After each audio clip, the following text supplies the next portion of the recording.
திண்டுக்கல்லில் யானை தந்தத்தை விற்க முயன்ற 7 பேர் கைது. யானை தந்தம் மற்றும் காரை வனத்துறையினர் பறிமுதல் செய்தனர். திண்டுக்கல் மாவட்டம் சிறுமலையைச் சேர்ந்தவர் பெருமாள். இவர் பன்றிமலை அருகே பலா தோட்டத்தை குத்தகைக்கு எடுத்து விவசாயம் செய்து வந்தார். சில நாட்களுக்கு முன்பு அப்பகுதியில் 2 யானைகள் சண்டையிட்ட போது ஒரு யானையின் தந்தம் உடைந்து கீழே விழுந்துள்ளது. தந்தத்தை எடுத்த பெருமாள் இது குறித்து தனது நண்பர்களான சிறுமலையைச் சேர்ந்த ஜெயக்குமார், வெங்கடேஷ் ஆகியோரிடம் தெரிவித்துள்ளார்.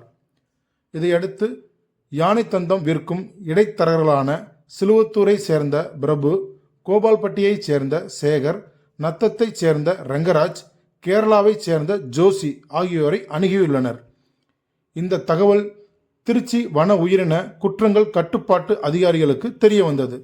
வனத்துறை அதிகாரிகள் யானை தந்தத்தை வாங்குவது போல் இவர்களிடம் பேசியுள்ளனர்.